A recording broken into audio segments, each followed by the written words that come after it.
Today, we're here with Katie Imler of Equine, and we're going to discuss things around, like, for example, business school and business education and when that actually applies to building a business. We're going to talk about the benefits and the danger of generic business advice. We're going to talk about the key to hiring great staff is to actually make the hiring process as difficult for them as possible, and also the great reasons to involve your kids in a business at a very early age. And most importantly, why blocking time is so important for your success. We also are going to discuss quickly why it's important to have support from others that are also on the same journey that you are, so that way you're not doing all this alone. And finally, why you're 100% responsible for all of your decisions and all of your outcomes. I'm Dennis. And I'm Greg, And this is the More Profit, Less Stress podcast. where we provide the tools for more profit and less stress in your business now so you can turn into a valuable asset later. Welcome to the More Profit, Less Stress podcast. I'm Greg Forzani here with Dennis Taekema. And our guest today is Katie Imler from Equine. Katie does some really cool stuff. We're going to talk about business and stuff, but before we get into business, Katie would absolutely love to hear just a little bit about A, where you guys located, and B, the cool stuff you do with horses. For sure. So we're located about an hour north of Calgary, just outside of Olds, Alberta, up in Canada. I wish it was a little bit warmer here, but this is where I was kind of born and raised. And so I have a lot of family here. So that's where I stay. So yes, we have a conditioning and rehab center for horses. We've been open for 12 years now. So we have a water treadmill, cold saltwater spa, indoor exerciser, and a bunch of other equipment. And we take performance horses that basically have sports injuries or need to get stronger, anything that wants to improve their performance. We keep the horses and we do as much as we can with them while they're here and then return them back to their owners and they go back into competition. Cool. Your customers would come from what draw area? Like as far north, east, west, south, whatever. I think you even get snowbirds, don't you? Do you get some, or what would you call them? Summer birds? I don't know what you would call them. But we do. There are some people who come up to Canada to compete for the summer. They want to get out of the southern US. And we have a lot of really good Western events, especially like a lot of big rodeos and stuff are throughout like July and August. So we do get some of them. We also do a lot of conditioning for snowbirds that go south in the winter. They come up, they work all summer, and then they like to spend their winters in Arizona. So their horses are turned out all summer and they're fat and happy. And so before they haul down there and they know they want to get down there and they want to just start competing in their event, we take their horses before and do a lot of stuff like that, conditioning and get them ready to go. So when they get down to, usually it's Arizona, but sometimes Texas, they're ready to compete. They're basically, I look out my window, they're all around me. Like we're the only people in this area without horses. We have a horse corral. It's a sign, Greg. All we have is a horse corral with weeds that we got to battle every week. You need a pony. Yeah, right. But that reminds me of the old joke. If you want to be a farmer, make a lot of money, you got to sell hay to horse people. And if you have a lot of money and you don't want it anymore, buy horses. Right. Exactly. That's exactly Everybody's like, hey, because they look at our corrals and they're pristine, right? They're like, hey, can we put some horses in there? And I'm like, no, because I know how this works. In fact, yeah, I know how this works. In 3 days, you're going to phone and say, oh, I can't make it there to feed my horses. Can you do it for me? And then it's going to become a daily thing. And it's Greg out there twice a day feeding the horses. Dude, just respond with, it sounds like your horse is going to die. Oh, nice. It's not a funny joke, Dennis, because horses try to die a lot. You've said that before. You got to tell people about that horses are basically suicidal animals in their own way. They are. I mean, it's great for business. But what do you mean? It's bad if it's my Yeah, what do you mean horse, by they try and die? Any little change in weather can affect them. They're like, I was raised on a beef operation, so I know a lot about cattle too. And I have, like every horse person, I have multiple dogs. And the dogs and cattle, they're so much easier to keep healthy and happy than horses are. Horses are always, they do not consider their life choices a lot of times before they make them. So what you're trying to say is horses are human teenagers and they never quite grow up. Yes. Yes, and you're constantly worried about them. Horse people have a lot of anxiety. Wow. I had no idea. So what made you want to get into horses then versus cattle? Because I feel like cattle would just be easier. They are, but when I was 20, I was rodeoing a lot and I broke my ankle and I had to have surgery and have it plated together. And after 6 weeks, they took the cast off and they said, go ahead and walk. I didn't even take a shoe to the hospital. I literally walked out barefoot. I was like, okay. But I couldn't really walk because when I broke it, I did a whole bunch of soft tissue damage, tore a bunch of the like soft tissue all down the side of my leg. And so I was really lucky. We had a really good physiotherapist and she did a bunch of breaking up the scar tissue. And you want to kick someone in the face when they do that to you. But at the same time, it's like that hurts so good pain. And it made a world of difference in how I was able to recover and basically come back to competing again. And so I always considered going to vet school.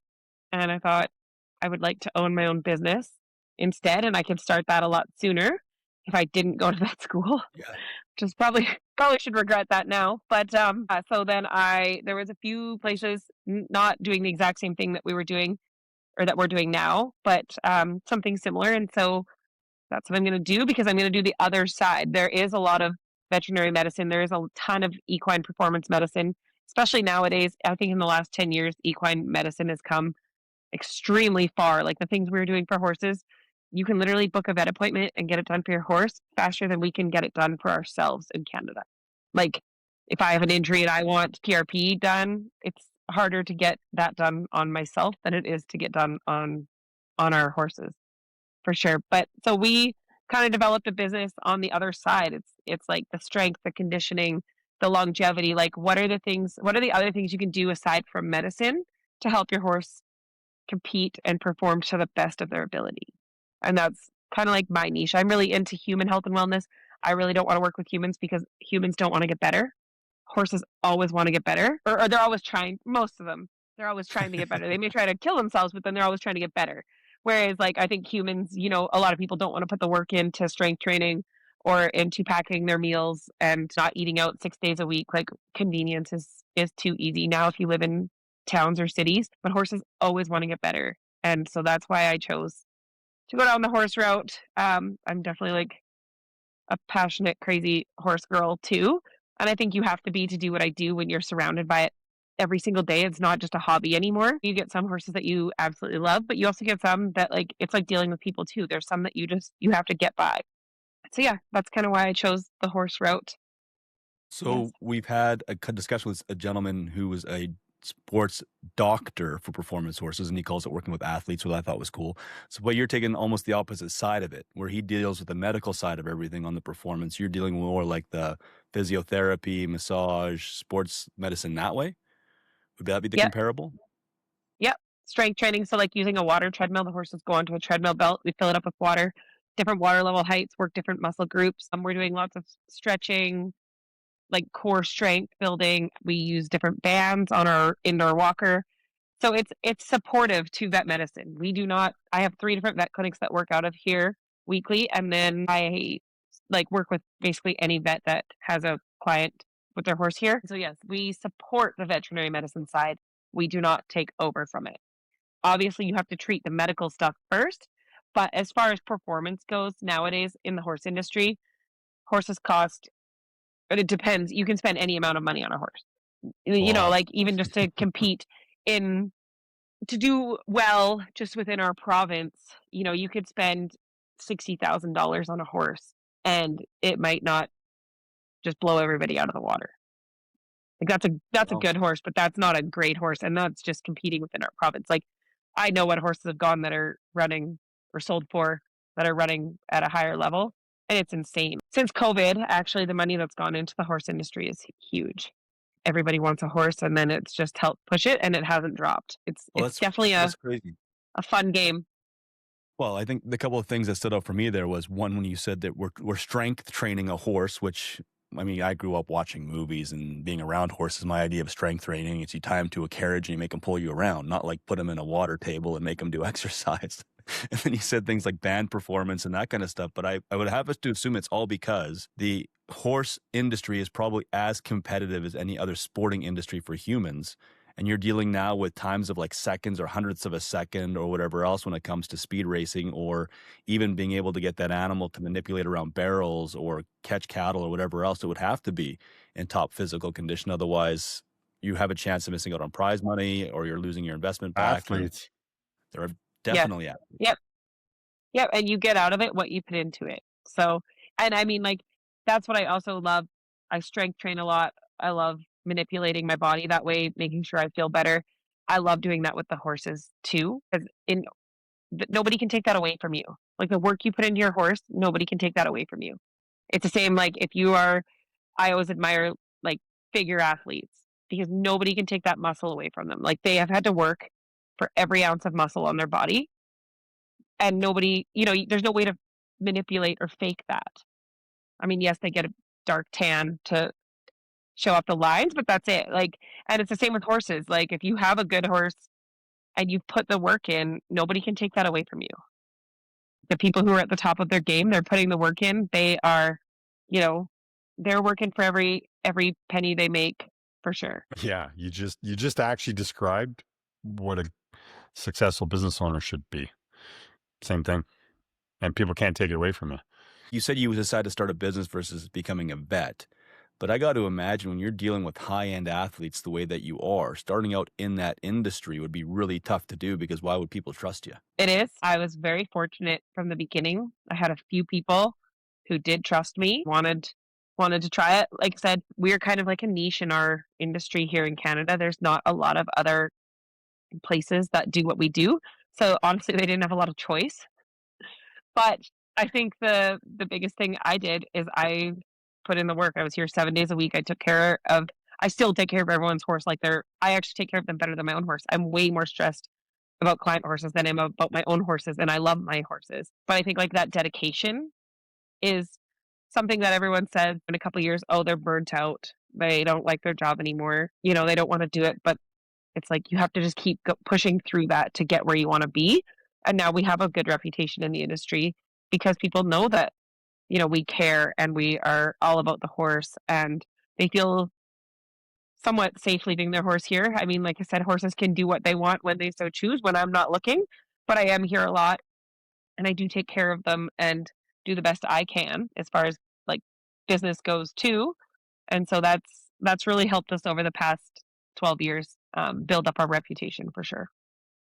It sounds like you got into this business because like you had an absolute passion. You just explained that and it comes through in your expressions and voice. People can tell for sure. Then you decided to be a business owner and get into business. So before we started working together, what was it like? Like what was life like with that business? Now you got this thing you're passionate about. You're working with equine athletes. It's awesome. And then all of a sudden, holy crap, I'm running a business, which is totally different, Yep. right? What made you think about, okay, this is something I'm interested in considering getting help on my business? And what was life like before that?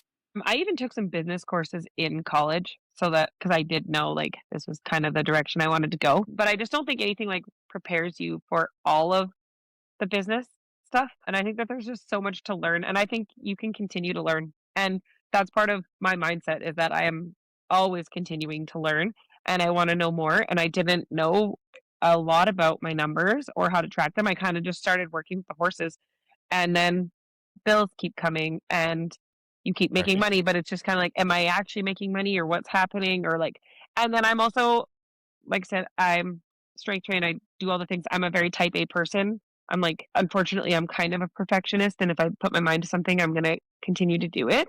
And so I wanted to know how is my business doing? How can I grow? Where am I losing money? Where can I make changes? And I guess like you can sit back and say, try to just take like a broad look at it. But when you actually look at the numbers, that's where everything kind of comes through, right? You can see how you're doing here and how you're doing there and make adjustments accordingly. There are some things that I even track weekly now instead of monthly, let alone yearly. And it's just, yeah, it's just all been a learning curve and a change and growth as I go. So when did you discover the business courses weren't enough? Because I think that for a lot of people, they default to, I better go back to business school and learn it there. You went through that process and then went, well, that's obviously not enough because I'm not where I'm supposed to be.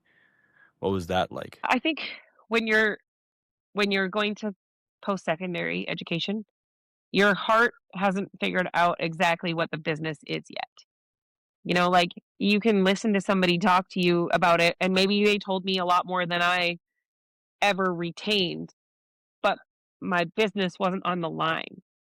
I didn't have a Right. business when I went to college. And so I was listening, I was picking up things. Obviously, like I picked up enough to dive into it. It's just when you're in the business and you're passionate about it and you want to see it grow, that's when you need to keep learning, I think. That's actually a really good point. I don't think anybody's ever brought that up on our podcast before because a lot of people have gone and got business degrees, right? We've had a lot of guests talk about, they teach a lot of theory in business education. They don't really get into practical, like on hand stuff you really need. So there's that piece that's for sure missing. But there's something you just brought up that maybe people don't realize is when you're in like business university or college or whatever, taking a program, you don't own a business. So like you just said, it's not on the line. That's an interesting perspective, meaning once it's on the line, then it's like, wow, this is serious. I'm at risk. I could lose all this stuff. I could lose my business, whatever I invested. If I got my house on the line, whatever it is, that's a really interesting perspective. That changes your whole attitude. And that's a really good point. Yeah. And the challenges you face are not the same. When Mm-hmm. you're currently facing a challenge, you need to find a solution. When you're in college, your challenges are much different. Hypothetical. And yeah, you have nothing to lose. Yeah. It's really no different than the idea of studying physiotherapy to fix an injury you don't have, right? Like we Yeah. talked about with your ankle. You can do all the YouTube videos you want to on physiotherapy, but until you actually have to work that scar tissue out of the muscle, it's all just theory and only to what you paid attention to. Until the Yeah. rubber meets the road, you don't really know what to apply. So that makes sense. So then what were some of the biggest things you took away? Like, so you made that transition, you decided to make the bold move to ask for help, where most people won't.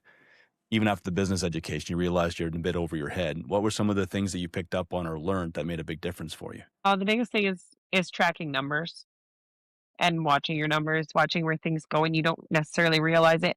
In the time, I am very conscious of our spending and that kind of stuff. I'm in it for the long haul. I want this business to survive. I, hopefully what I've built, I have kids, like hopefully it can benefit them someday. But yeah, just like being so diligent with the business and working on the business. Before I started, I took maybe 3 hours a year to work on the business.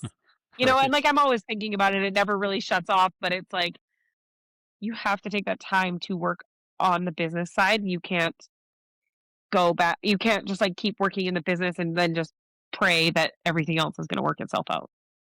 So can you expand on that? Because I think a Mm-hmm. lot of people throw this term around about Cliche. working in the business. Exactly. The cliche, working in the business versus on the business. Everybody's like, oh yeah, I've heard that. I know what it means.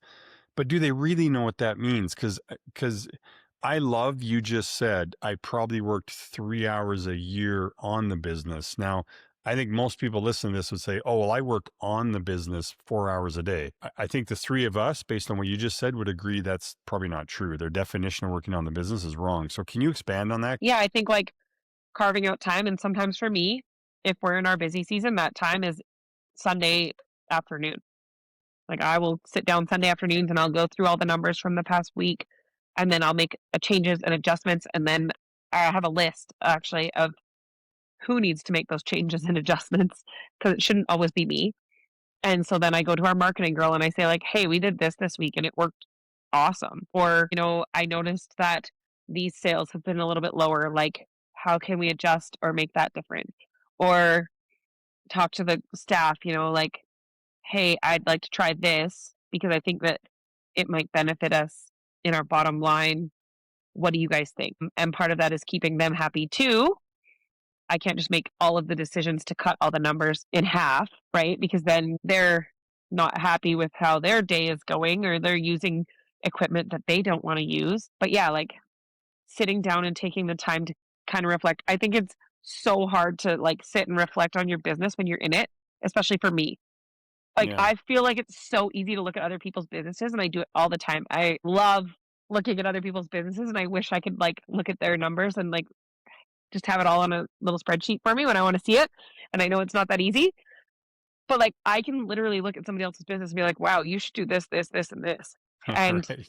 that's not helpful because that's not my business, and I don't say that to them, but when I'm in Right. my business, it's so hard because 'cause you're in it every day, like, you feel the stress, you feel the emotion. You feel like, if one of your staff members isn't enjoying it, like you feel all of these things, right? Or if one of your clients was either really happy or wants you to improve on something. Like you feel all of those things. And I feel like my to-do list is so long. And then when I'm not doing that, I'm a mom and I have house chores and that kind of stuff. So like to sit down and actually take the time to like look at the business from the outside is it's very hard to do. I'm not perfect and I'm not great at it, but it really helps me determine like what direction I want it to go. It's the old adage, right? Like, how do you read the label on the mayonnaise jar from inside the jar? And so it takes a lot of effort to step out and look at it from that extra perspective. And you made something earlier where you said you're always looking at your numbers. And I've tried to talk to people about that before, and the comment I get back is, well, that's my accountant's job. My accountant does the Right. numbers for me, and I look Once at a them year. that way once a year. And Yeah, or once a year. my bookkeeper has those. My bookkeeper will tell me if I'm making money or not. And you're saying that's not enough. Like, why is that not enough? For me, I want to be able to that is like my score sheet for the business. It's like, how's the business doing? And like I said, this I'm very passionate about what I do and I love what I do, but it also has to support my family. And if I'm not able to support my family, then my kids are the ones that So suffer, I guess. You know, and so for me, it's making sure that all of that stuff falls in line so I know where everything's at. Also, it's like it helps my business owner anxiety, I guess. I don't have as much fear when I know where everything's at. Like you can feel a lot more comfortable knowing that either you do have to make some changes or you don't, but you just feel more comfortable knowing where you're at. I had a client say that to me the other day. He says, "What I love about being involved in numbers the way that I am is that if it's going up or it's going down, I'm not stressed out as much because I know what's happening versus being surprised by this left hook that came out of nowhere and I'm facing a big problem." So it sounds like you're kind of saying the same thing. When you understand all of the intricacies of it, you're not really stressed out as much because you can make a plan for it. Yeah, no, that for sure. And I think nothing happens overnight. Like Mm, the changes right. you make now affect you in 3 months. And so I think, if things were trending downwards, you can make an adjustment long before that, long before it really affects you, or long before you're like, wow, I can't pay the power bill this month. And I probably talk to my husband, I probably stress a little too much about the business because that's just my nature. But you see those trends one way or the other, and you're just like, okay, I need to adjust this before this gets out of hand. So then with that kind of stuff, what were some of your biggest, like, going through the numbers for the first time and digging it into a micro level, were some of your bigger aha moments that you're like, "Hey, wait a minute, this stuff has to change. This doesn't work. That doesn't work." Because you mentioned earlier, there's a lot of emotion involved in the decisions that I can't imagine seeing some of the numbers for the first times didn't elicit some strong emotions. Yeah, I think just breaking it all down, um, and just seeing like where you're spending. Like I said, I am pretty conscious anyway, but knowing like maybe where I could allocate more money to for growth it gave me more confidence that way. Or like I said, seeing what's doing well and then like putting more into that, seeing what things, maybe are draining us a bit and how to where I can be more conscious was really good too. But I think like seeing what people want, what's doing well at each time of year. Actually, one of our slowest times of year is right before Christmas, like end of November into December. And then over Christmas we're really busy because everybody leaves, need somebody to take care of their horses, and then so through Christmas we're really busy. Right. But it's like I don't need to panic at that time because I know that that's probably going to be our slowest. Beginning of December is going to be our slowest time of year, and it's okay because I know it's going to pick back up again. Yeah. So meaning like I remember because your business, like you're saying, is very seasonal. I remember we got into planning the year out so that going into those seasons, you're not panicking, meaning like Yep. figuring out pricing, revenue, operational expenses, went through, planned all that for the year so that going into those slow seasons, you could see, well, my budget was to be slow. I'm hitting those numbers. I'm okay because I know at the end of the year, it's going to add up the number I need to add up to versus probably a lot of business owners when things are good, they spend the money, get a little bit complacent, and then when things get tighter, those type of seasons or months, then panic sets in because they didn't plan for it. And maybe they didn't actually plan that things are going to be slow, so they don't see, oh, well, I was supposed to hit that slow number. I'm okay. Yep. Yeah. And knowing growth year over year too. So I have last year's all set out. And so, just because it's trending downwards through the fall doesn't mean that we're tanking. And like I said, comparing to last year, not to 2 months ago, is is really important for me. When we had a kind of quick call before the podcast to set up the podcast, you were talking about, and I thought it was interesting. You had said to Dennis and I that what you really enjoyed kind of as we got into the program was how you were able to take we were able to take generic theory about numbers and ratios and whatever, margins, whatever it was, or wages as a percentage of revenue or whatever it was we were talking about, and start to actually apply it to your specific industry and even further your business. Maybe kind of expand on that, because I think a lot of business owners will read books, watch a TED talk, watch a podcast, and get generic information. But how do they take that generic information and apply it to their specific industry? But even more important, their specific business, because it's all different. Like a business that does what you do, that's downtown Calgary, all their expenses will be different. So totally different scenarios, right? So Just trying to maybe navigate downtown Calgary traffic with a horse trailer would be different. it would be tough, right? I was going to say New York, but I didn't think it would relate. So I said Calgary. That would Calgary have still been doesn't worse. relate downtown. I think to answer that, the great thing about business is that it almost is generic. Yep. You have your input, your expenses, your revenue, your cost of goods, and you can figure out your net profit. And that's why I say for a lot of businesses, I would love to see everything just on a neat, tidy little sheet if it was that easy to put together, because you can take the generic stuff and apply it if you want to apply it. And it might not always suit for your business. Like I said, we are a very niche industry in our area, and things that affect us here are different than what would affect a business in Arizona or Texas, Florida, California is where a lot of the big equine rehab centers are. And, their expenses are going to be completely different from mine. Our infrastructure costs are triple to 5 times what have to do, because we have to be insulated, heated, um, Right. all, snow removal, our power bill, Right. our heat bill, everything is going to be much different from theirs. But I'm sure they have their challenges too. They have to deal with the heat in the summer. Maybe they have to air condition certain parts. It goes both ways, but I do know from a lot of the facilities I've seen from the southern states, the infrastructure is a lot different for sure. And I know, our labor laws are different. We have to do different things as far as that stuff goes. Like I said, business is generic, but then you have to just take it and work it into your own situation for sure. Love something you just said a minute ago, and I want to dive a little deeper on that because I think it's really important. You said a few times, I wish I could just see their business on one sheet, like boop, boop, boop, boop, the main numbers, right? Like Dennis and I offer a 90-minute free strategy session to anybody interested. And the point is what you brought up a couple times now. We'll look at their financials, that one main sheet, and in a few minutes we can pick out and I'm saying this because, not to just sit here and pump our service, but to say it actually is that simple. You can look at the P&L, you can grab a couple of main KPIs, and that fast figure out how to fix that business, assuming the revenue is not zero. If the revenue is zero, then you got to grow revenue. That's kind of an obvious fix, right? But everybody always thinks, and Dennis and I say this all the time, I just got to grow my revenue to be more profitable. But I'd like you to expand and dive a little deeper on, because you're saying I could look at one page. I'd love to see it.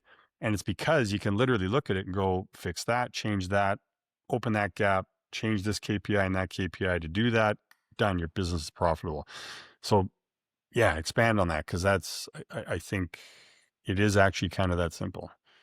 For sure. Yep. And I mean, I'm trying to do that every month for sure. Look at the numbers and make changes and adjust. And like I said, it doesn't happen overnight. Even if you guys do a 90-day or a 90-minute session with somebody, you tell them this, this, this, and this, guaranteed they're only going to retain 2 of the 5 things you tell them. For Then they sure. might actually put the effort in to change 1 off of the hop, right? But even that, like I said, it's like 3, 4, 5 months down the road, all of a sudden they might be like, "Oh, well, I changed this, and now this is happening, and I wanna keep snowballing off of that." Yeah, and I think sometimes people it's tough because you don't see the results. Sometimes you see the results immediately, I guess if you cut an expense Yep. that you were way overpaying for or something, all of a sudden you're like, "Wow, I have an extra $1,000 a month, like, where am I gonna put this?" Whereas, Or learning how to price something properly.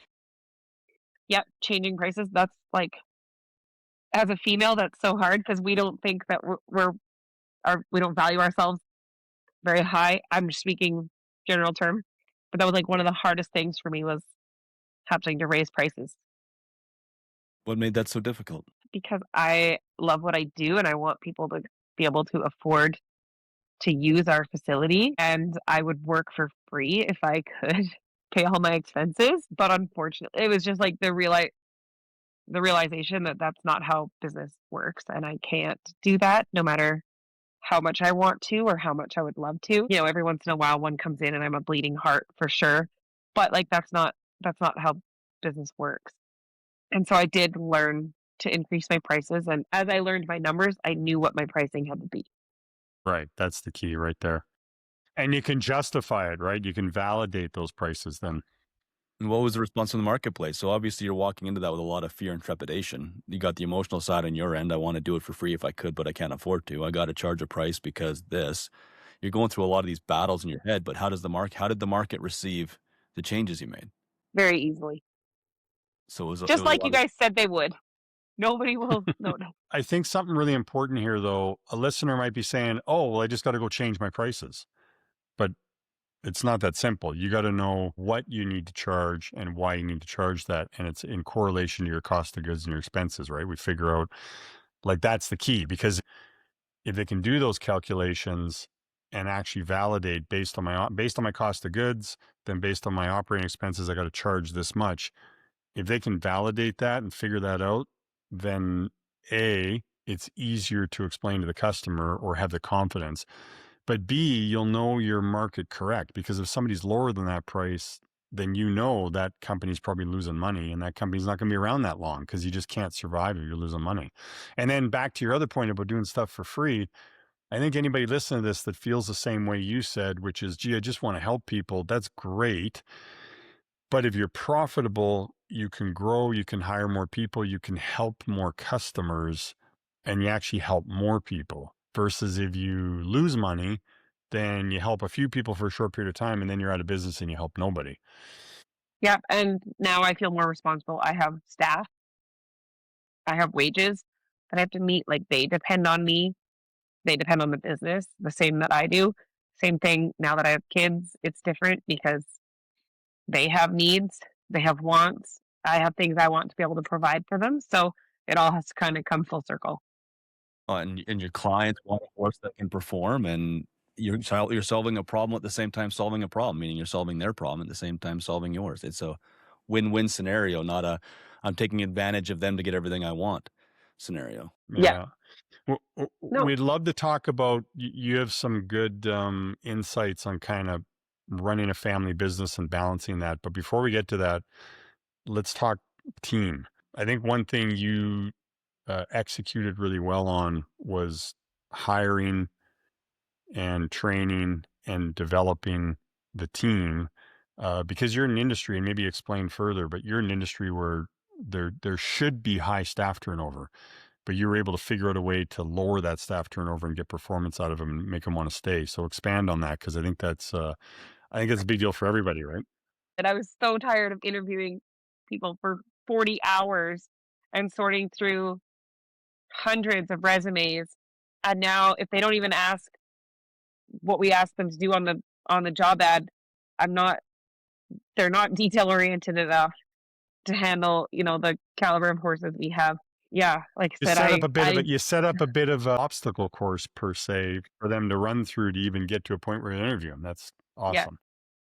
yeah, because every time we had to hire, we'd get everyone wants to work with horses. It's a kind of a cliche, but everybody Right. wants to work with horses. It's so fun. They're majestic animals. They never try to bite you or kick you or push you over or anything. So Kill themselves. with Yeah, or kill themselves with that. And so, we do get like, especially a lot of younger females who want to work in the industry, and I think that's amazing. I think the hands-on experience that you can gain, like the things that you can see working in a facility like this, are crazy. If you're into horses, it'll blow your mind. I'm still surprised. After 12 years, you can still surprise me. Um, but I think like I'd get 150 applications. Half of them would have no horse experience. I would waste hours sorting through them and trying to figure out who I want and who I think would fit the bill. And then I would spend even more hours interviewing people to have them show up like 30 minutes late, eating a box of pizza, saying, "Oh, I'm here for the job interview." And you're like, "No, because horses need fed on a schedule. Obviously, you can't meet my schedule. You're not it."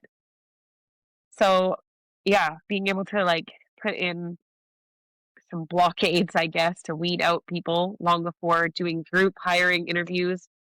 All of that was huge for finding the right people for sure. And then, yeah, being able to kind of like you said, in the agriculture industry, obviously it's 7 days a week. Horses need fed 7 days a week. They need their medication 7 days a week. They need their stalls cleaned 7 days a week. So I feel like in today's society, that's almost like asking somebody to climb Mount Everest, right? Like working on a weekend, what are you talking about? Even if they do have animals, they're just used to like maybe somebody else doing it for them or something like that. So what we've been able to do is make their schedules a lot more flexible. So they still get to work in the agriculture industry. They still get to work with horses. They still get to see all the things. They still get to be like hands on. They still get really good hours, but they get days off. They get their schedules. Like if they need a weekend off for a wedding, we are going to try to accommodate that.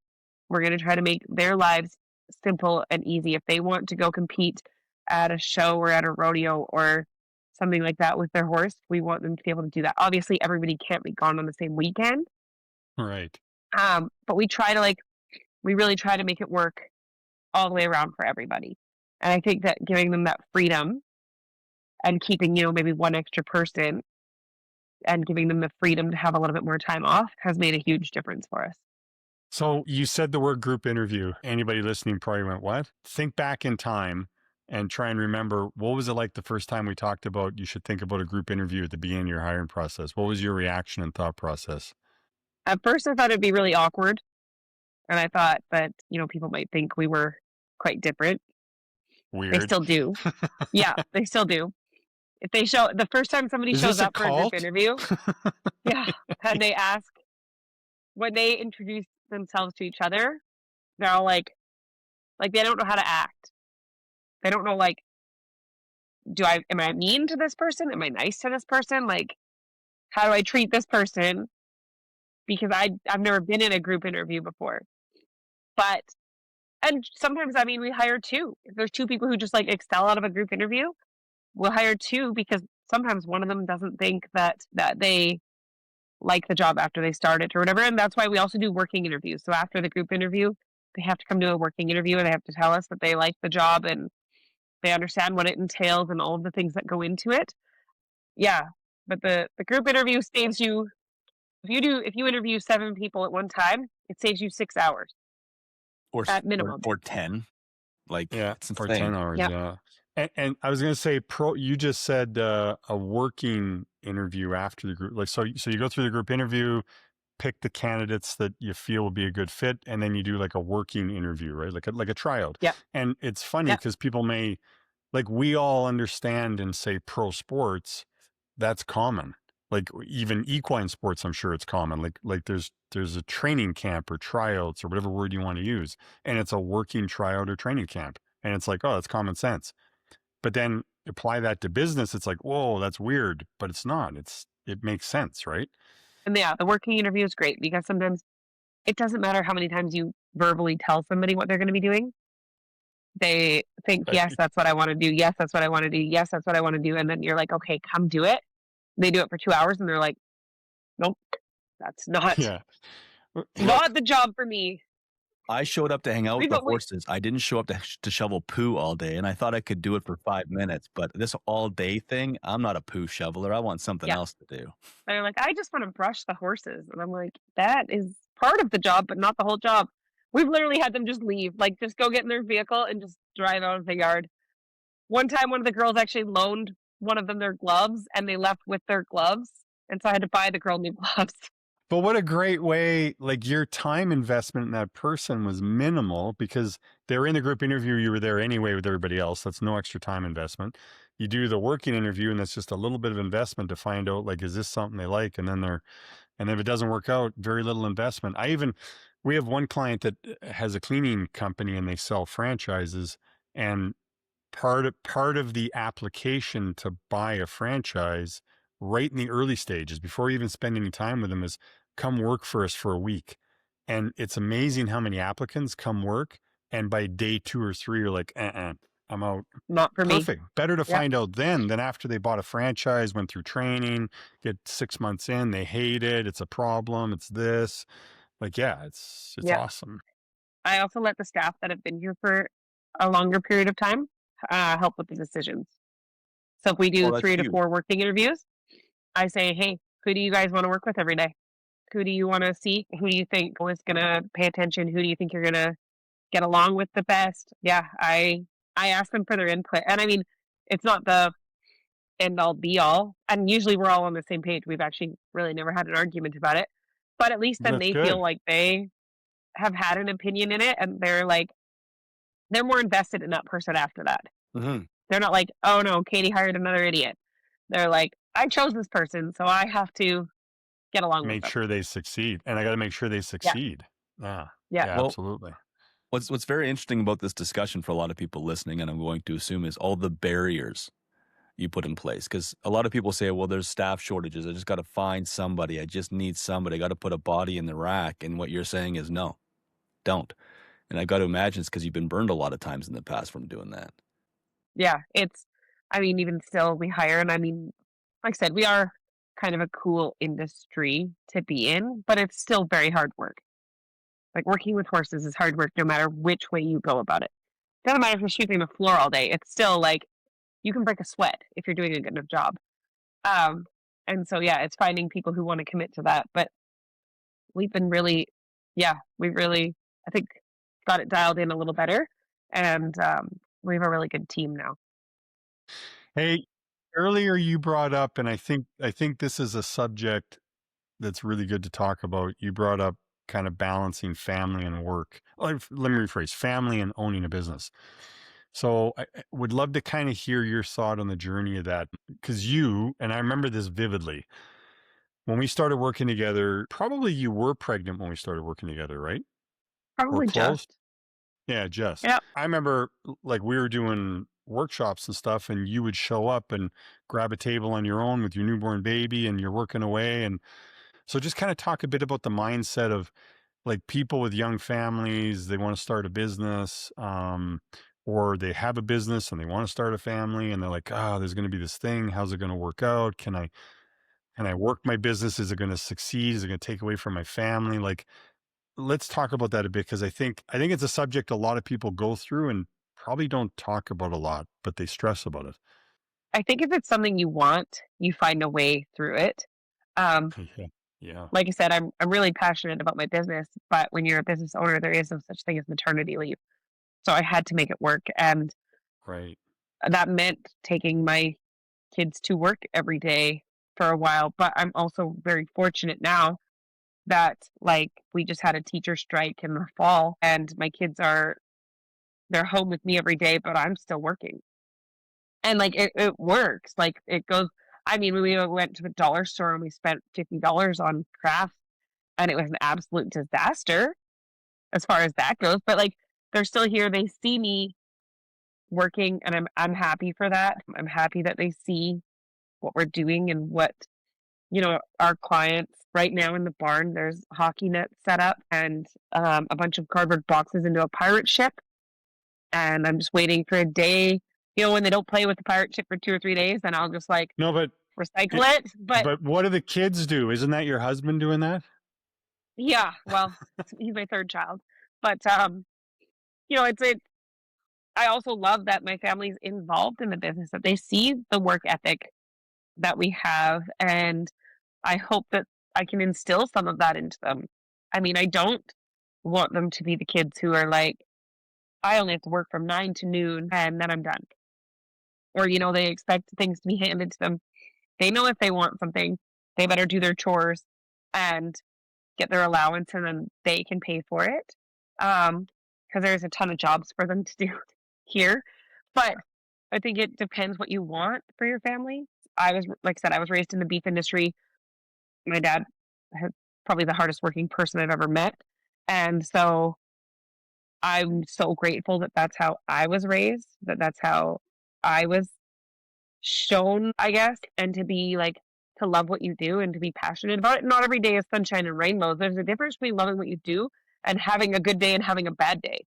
Like, not every day is going to be perfect, but like they see me push through that. They see why I work. They see all the different sides of it. And I hope that one day, whether they want to be entrepreneurs, business owners themselves, or work for somebody or whatever direction they want to go, like I hope that at least the work ethic is instilled in them. I love that. So somebody thinking about like start a family, a business, how's that all going to work? It's a stress. They're focused on the negative of it, where you're kind of saying, how about you focus on the influence and the impact you can make on your kids by doing that? Like, yeah, that's awesome. Well, they get a chance to Very grow up in a completely like that's growing up farming, right? You're exposed to a completely different level of work ethic than if you grow up in town. And for you, taking the kids along with the business gives them a completely different perspective than most will get. And I think more business owners could take advantage of that instead of seeing the kids as the obstacle. Maybe they're the way. It helps you think about things differently too, right? You got to systemize things different. You got to plan out your day different. You got to structure things different if you're also taking along the kids with you. Yeah, for sure. And yeah, my son came home from school 2 days ago and he said, "Mom," they go to a smaller school, K to 6, said, "I'm the only kid in our school without video games." I said, "Sweetheart, when do we have time to play video games?" I said, "If you have time to sit down and play video games, we have got like things to do." And it's not necessarily that he doesn't have time to play video games. He plays lots of sports and is very active and stuff, but it's just that like I want him to think in a different way. Like they set up little stores. So another side of our business is we have started like a product sales and store down in our front office, and then a lot of it's online as well. My kids see that now. They want to take my stuff, put it on a table, and sell it for less than what I sell it for, so that clients will buy it from them. But then now I've had to explain like cost of goods got to because now teach they them the have to pay pricing me. tool. Yeah, they have to pay me for that item before they sell it, and then they think they've made money.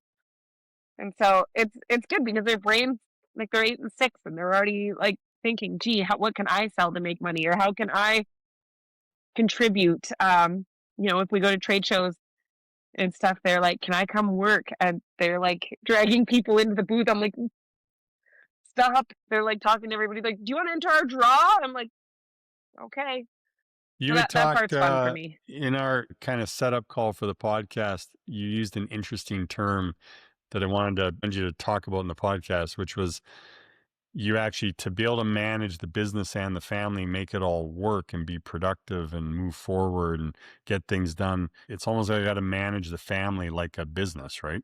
The family in itself is a business separate of the business. So maybe expand on that a bit because I thought, like, as funny as it is, it's actually a really insightful perspective.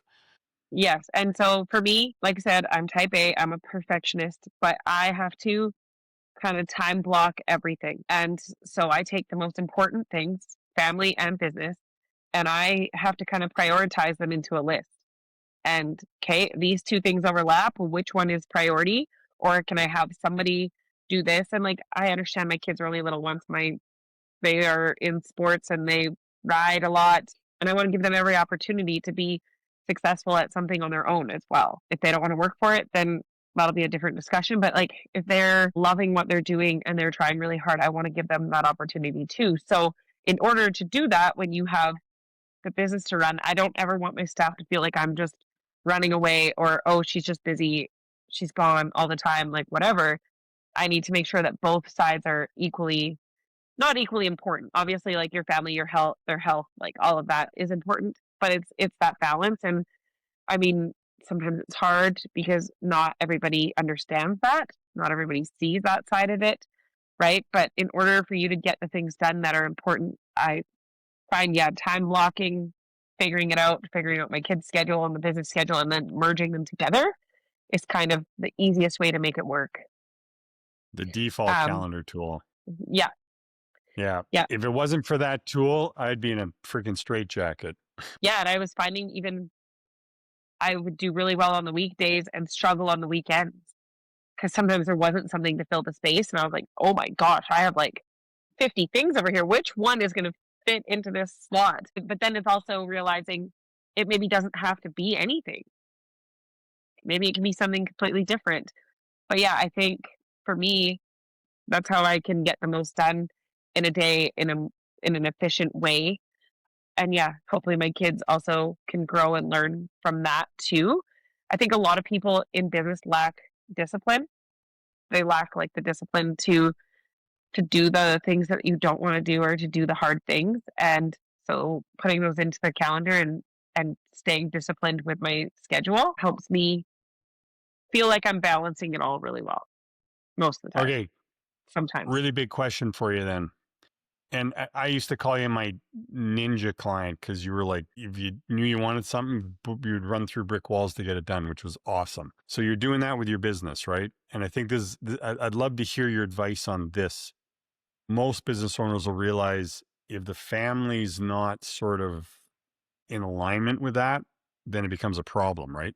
It's really hard to move the business forward if the two aren't synchronizing like you just talked about. What advice would you give to somebody who's like, okay, I really want to focus on my business. I'm doing this stuff, but the family's, I don't want to say fighting it. It's just, it's not working together. It's unproductive and I'm getting a lot of this. What would you say to those people? How do you get the family to align with that so it can be a productive situation? Because that can be hard, right?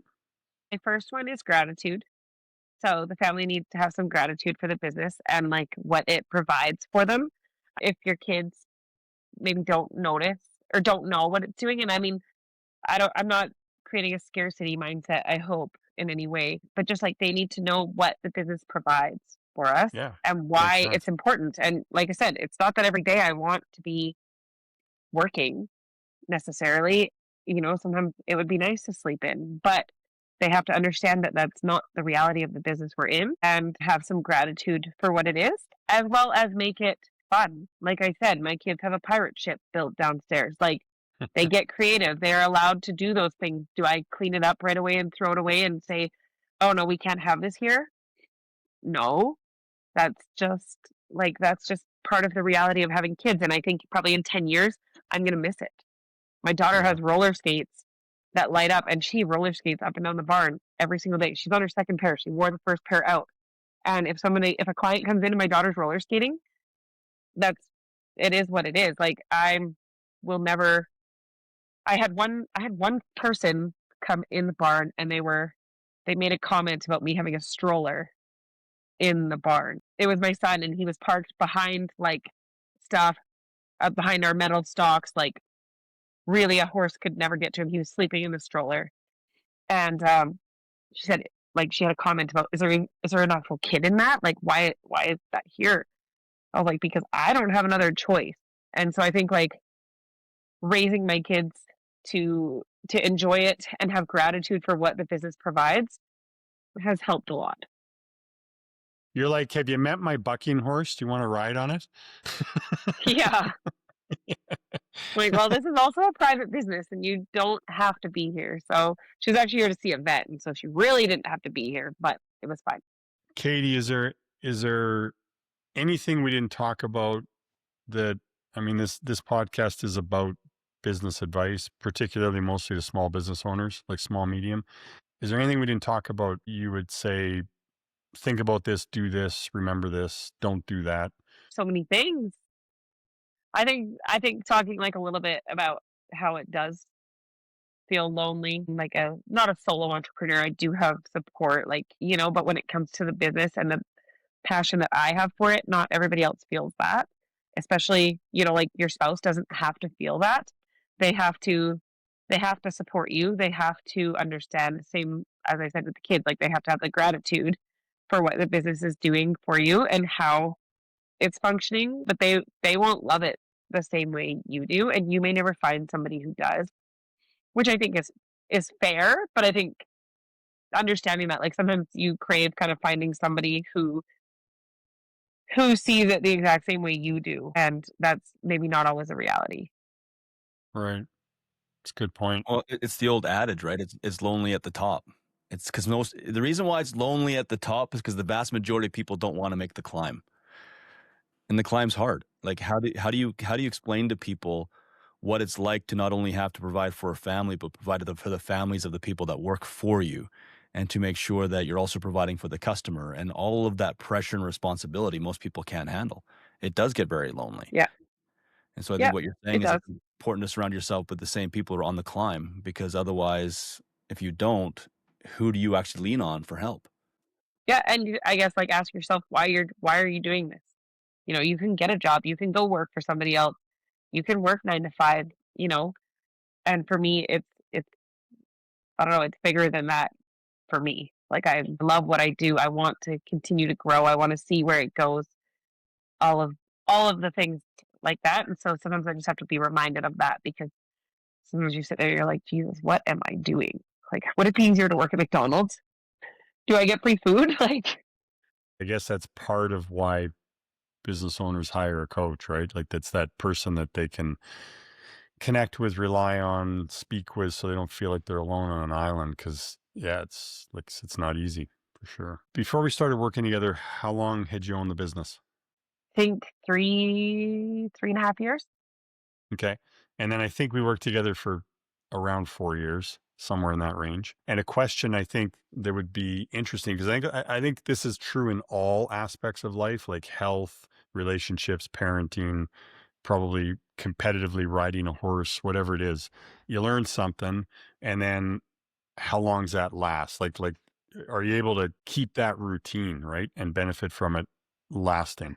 So, an interesting question for the viewers to know is when you implemented the stuff we worked on, because you've had, I think, we stopped working together probably 4 years ago, 5 years ago, give or take. Has what we implemented been able to continue to supply results as it lasted? Like, have you been able to keep those things routine?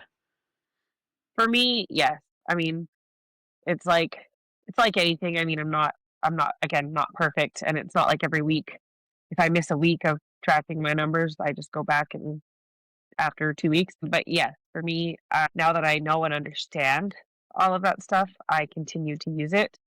And same with the hiring. Like I've really been able to kind of maintain my team, hire people that I want here and stuff. So I think a lot of it is. Yeah. And the reason I ask it, I think what's the important lesson there is whether a business owner hires a coach and implements stuff, or whether a business owner goes to a course, or whether they read a book, or whether they watch a TED talk, or whatever it is. I think the point is, if you're going to go learn something, what can you implement from that, and how do you make it routine and keep it going in the business? That's the key. Like people Mhm. always say to me, because I'm a business coach for a living, people are always asking me, "Hey, have you read this book?" Like for whatever reason, I get asked that at least once every couple of weeks, and my reply is always the same: "Did you read it?" And which the obvious answer is yes, because why would they ask me if they hadn't read it? They're like, "Oh yeah, I read it," and I'm like, "What did you implement?"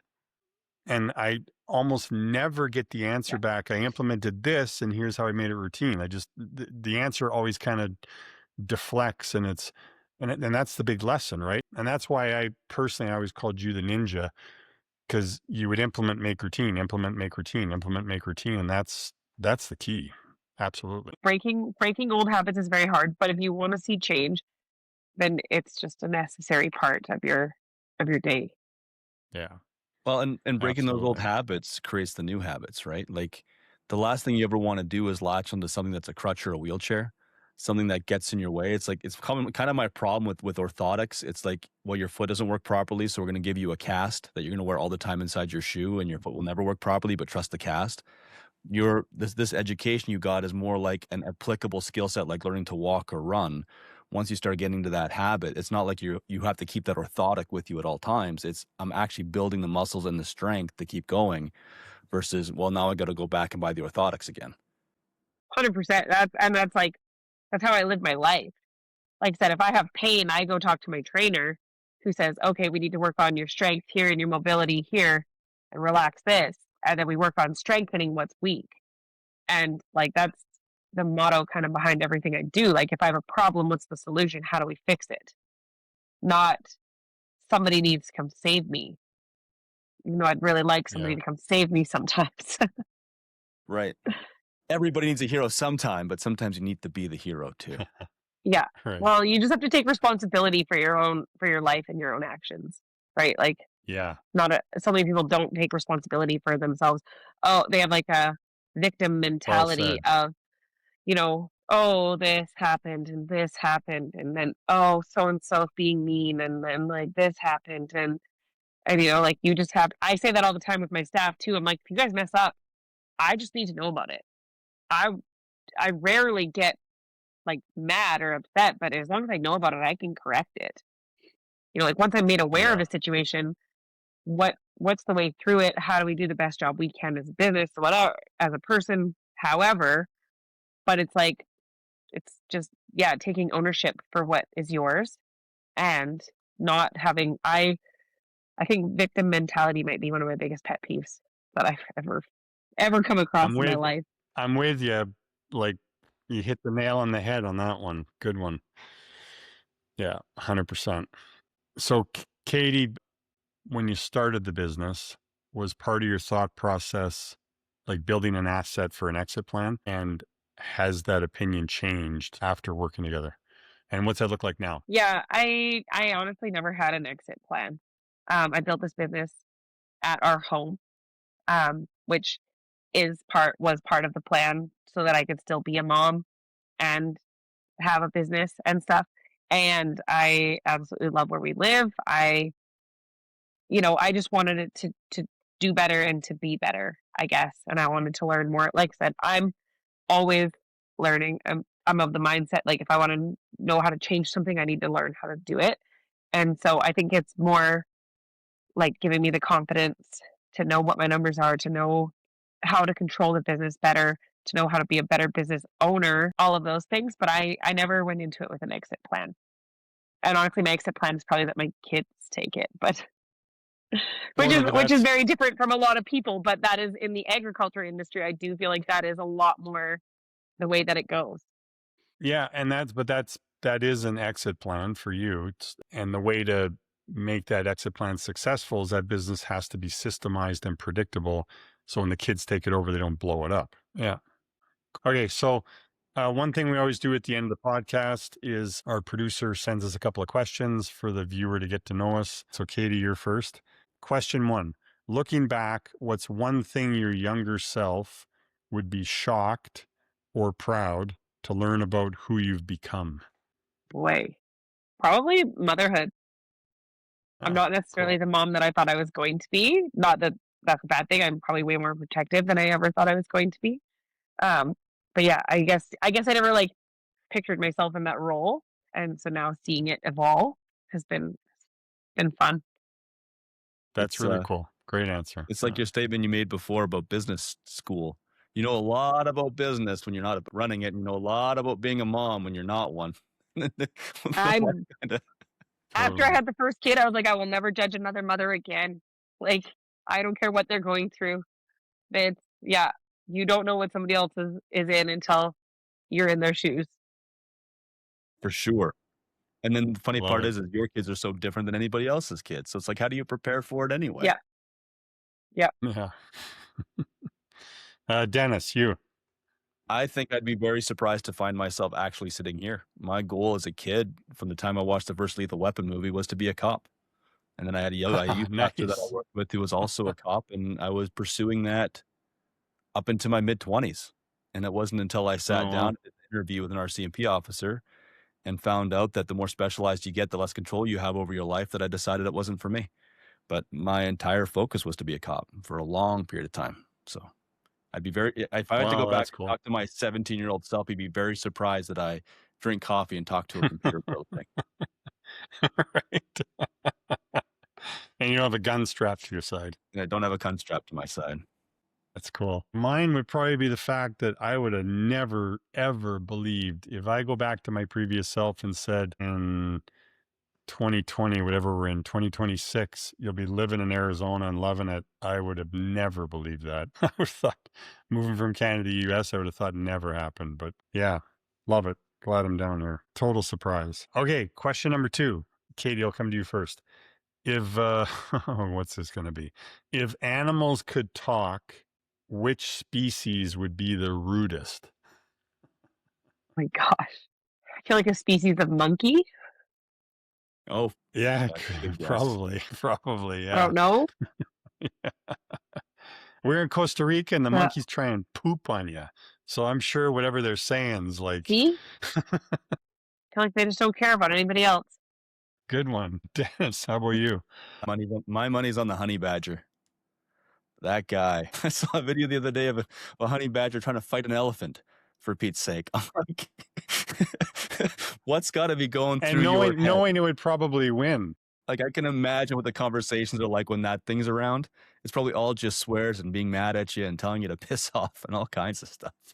I would pick something like a rattlesnake or something, but I have to go with not a species, but a specific animal. One of our dogs is a full-on serious guard dog, and I can tell what he's saying through his actions and growling and roaring, but if he could speak, man, I'd love to hear what he's saying. Whew. Yeah, that'd be interesting. Katie, thank you. Really appreciate it. I think our listeners will have got some good insights and a couple that we hadn't talked before in podcasts, so that's really good. I really appreciate it. problem. And thanks for joining us. Thanks for listening to the More Profit, Less Stress podcast. If you liked what you heard, be sure to subscribe or follow on your favorite podcast platform and leave a comment or review if you're feeling generous. To learn more about us and what we do, check out our website. Until next time, take care.